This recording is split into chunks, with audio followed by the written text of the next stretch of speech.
المجهود الذهني في المذاكرة بيأثر على عمل المخ، وعشان نساعد في تقوية الذاكرة والتركيز هنحتاج للفيتامينات، وتعتبر الفاكهة مصدر مهم للفيتامينات اللي بيحتاجها الجسم.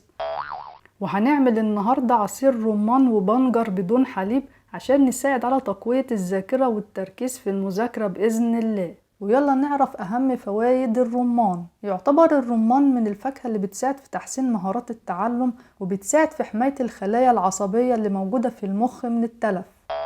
ومن فوائد فاكهة الرمان تسهيل حركة الدم للمخ وتحسين الذاكرة اللفظية والنشاط العصبي، فيساعد على تقوية الذاكرة والتركيز في المذاكرة. وكمان في الرمان فيتامين سي المهم في تقوية المناعة وحماية الجسم من الأمراض، وده ليه دور كبير في استيعاب المعلومات في المذاكرة وتقوية الذاكرة والتركيز. ومن فوائد الرمان تحسين عمل الجهاز الهضمي، وبيساعد في التخلص من السموم اللي في الجسم، فيساعد على التركيز في المذاكرة. ويعتبر في الرمان فيتامينات بتساعد في الوقاية من الأنيميا وفقر الدم.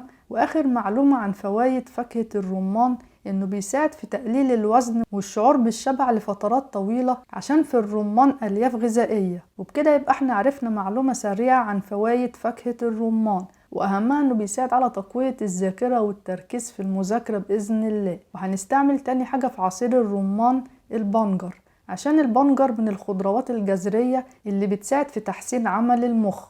ويعتبر في البنجر نترات بتساعد في توسيع الأوعية الدموية اللي في المخ، وبتسهل حركة الدم للمخ.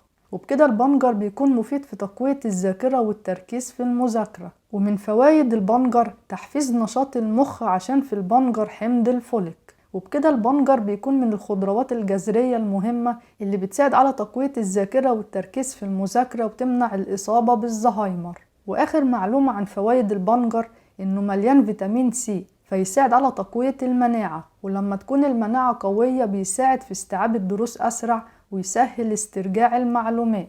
وهنستعمل في عصير الرمان والبنجر مكسرات الكاجو، عشان بيساعد على تقوية الذاكرة والتركيز. ومن فوائد الكاجو تحسين الوظائف الإدراكية وتحسين عمل المخ.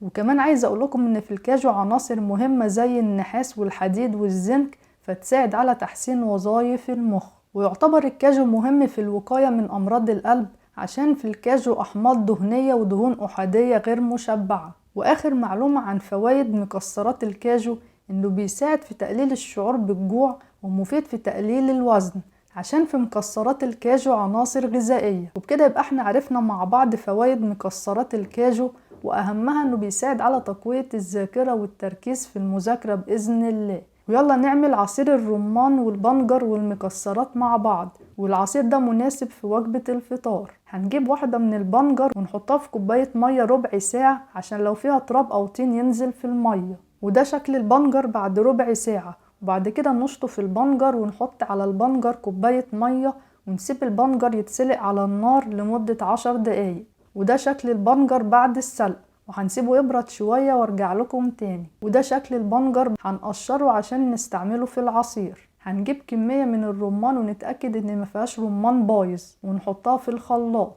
بسم الله، ونضيف عليها البنجر المسلوق، ونزود عليها نص كوباية مية. وبعد كده نشغل الخلاط، وبعد كده نصفي عصير الرمان والبنجر. وبعد كده نزود على عصير الرمان والبنجر معلقة مكسرات الكاجو المطحون أو أي نوع من المكسرات اللي موجودة عندنا، ونضيف كيس فانيليا، ونزود معلقة عسل أبيض. وبعد كده نشغل الخلاط، ويلا نصب عصير الرمان والبنجر والمكسرات مع بعض. وبكده بقى عصير الرمان والبنجر والمكسرات جاهز نشربه. وسيبولي رأيكم في عصير الرمان والبنجر والمكسرات تحت في التعليقات. ولو عجبتكم الحلقة اعملوا لايك وشير للحلقة مع اصحابكم عشان يستفادوا. وما تنسوش تشتركوا في القناة وتفعلوا الجرس عشان يوصلكم كل جديد بإذن الله. وعشان القناة تكبر ويبقى فيها حلقات اكتر عايزين دعم ليكم للقناة. وبكده يبقى احنا عرفنا ازاي نعمل عصير رمان وبنجر بدون حليب، عشان نساعد على تقوية الذاكرة والتركيز في المذاكرة بإذن الله.